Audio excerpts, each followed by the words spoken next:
వాళ్ళేమో సింగరేణి బొగ్గుగన్ల ఆక్షన్ పెడతామని వాళ్ళు పిలుస్తారు, వీరేమో పోయి వేదిక పంచుకుంటారు. ఆ మాట నేను ప్రస్తావిస్తే వారికి కోపం వస్తుంది. ముఖ్యమంత్రి గారు స్వయంగా అదానికి ఇస్తా అని చెప్తారు. ఎలక్ట్రిసిటీ డిపార్ట్మెంట్ మీరు చూస్తున్నారు బట్టి గారు, మీరు తెలుసుకోండి. మీ సదర్న్ డిస్కమ్ ఏదైతే ఉందో, ఎస్పీడీసీలు ఏదైతే ఉందో పిలుచుకోండి. మన ఓల్డ్ సిటీలో గొడవలు అయినాయా లేవా, బిల్లు కనెక్షన్కి పోతే అదానీ మనుషులు వచ్చినారని చెప్పి ఇంటెలిజెన్స్ రిపోర్ట్ ముఖ్యమంత్రి గారికి రోజు వస్తుంది.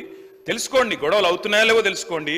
ఓల్డ్ సిటీ శాసనసభ్యులతో మీటింగ్ పెట్టండి, వారి భయాలు తప్పని చెప్పండి. అంతేగాని మా మీద ఎదురుదాడి చేస్తే ఏమొస్తుంది?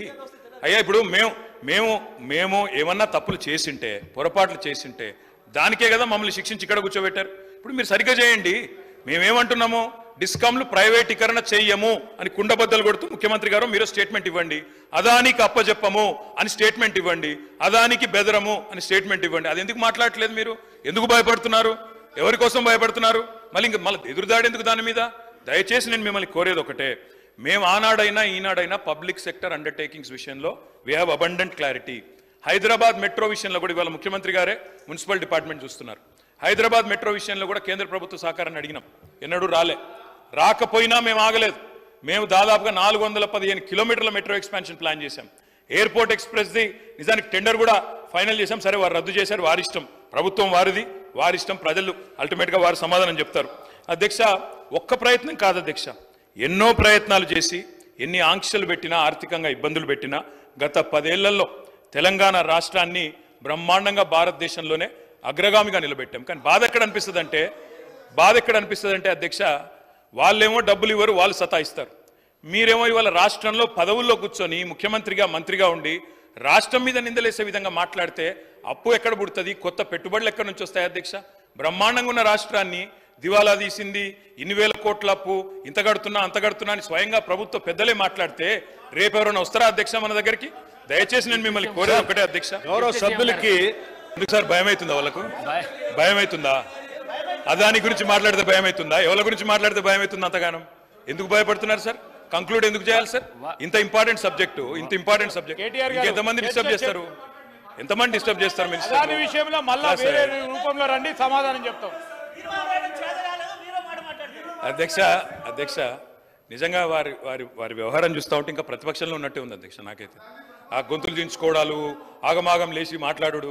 ముఖ్యమంత్రి గారు చాలా సంయమనంతో ఉండాలి. వారే రన్నింగ్ కామెంటరీ చేస్తున్నారు. నేను వారికి ఒకటే చెప్తా ఉన్నా అధ్యక్ష, వారు ఓన్లీ బడ్జెట్ కన్ఫైన్ అయ్యి మాట్లాడమని వారే అంటారు. ఏదో చీకటి ఒప్పందాలని ముఖ్యమంత్రి గారు మాట్లాడతారు, విలీనాలని ఉప ముఖ్యమంత్రి గారు మాట్లాడతారు.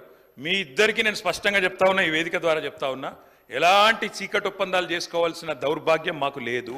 ముమ్మాటికి తెలంగాణ ప్రజల పక్షాన బ్రహ్మాండంగా ఇక్కడే ఉంటాం, గొంతు విప్పుతాం, మిమ్మల్ని అడుగడుగున ఎండగడతాం.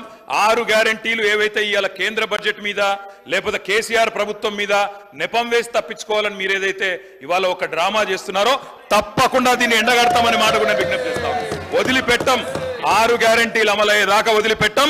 ప్రజల తరపున అడుగుతూనే ఉంటాం, కడుగుతూనే ఉంటాం. ఆ విషయంలో మీరెట్టి పరిస్థితుల్లో ఆలోచన కూడా చేయాల్సిన అవసరం లేదు అధ్యక్ష.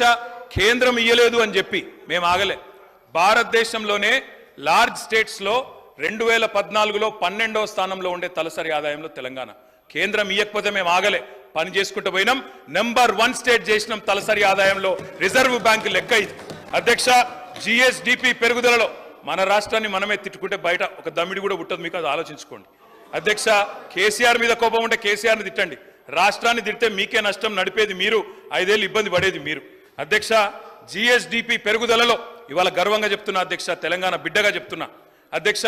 2.8% తెలంగాణ జనాభా భారతదేశంలో, కానీ we contribute 5% to India's GDP.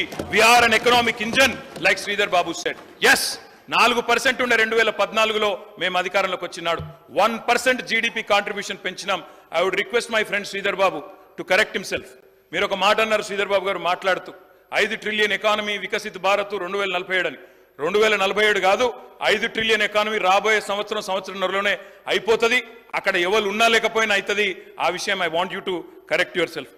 ITIR ఇయ్యాల్సిందే, 10 ఏళ్ళు అడిగినాం, ఇయ్యలే. మరి మీరు తెస్తామని మీ మేనిఫెస్టోలో పెట్టినరు, మరి 8 మంది ఎంపీలను ప్రజలు మీకు కూడా ఇచ్చిండ్రు.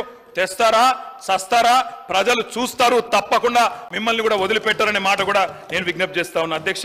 నేను ముగించే ముందు నేను ఒకటే కోరేది అధ్యక్ష, ఇక్కడ యూనియన్ బడ్జెట్ మీద ఇక్కడ గొంతు చించుకుంటే కాదు సార్. మీకు 99 మంది ఎంపీలు ఉన్నారు, పార్లమెంట్లో గలం విప్పండి. కొట్లాడండి. రాజ్యసభలో మేము కూడా నలుగురం ఉన్నాం, కలిసి వస్తాం, కలిసి కొట్లాడదాం. తెలంగాణ ప్రజల ప్రయోజనాల విషయంలో రాజీ లేదు.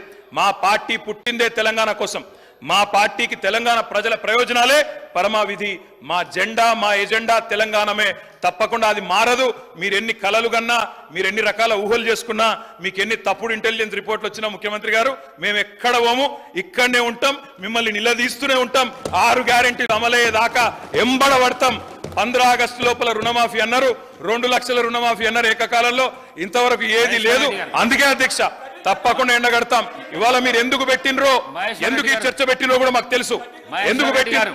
రాజకీయాలు 6 నెలలు చేద్దాం ఎలక్షన్లప్పుడు, మిగతా 4.5 ఏళ్ళు రాష్ట్ర ప్రయోజనాల కోసం కష్టపడదాం. మేము వీఆర్ రెడీ. మాకు ఆ రాజనీతిజ్ఞత ఉంది, మాకు ఆ విజ్ఞత ఉంది.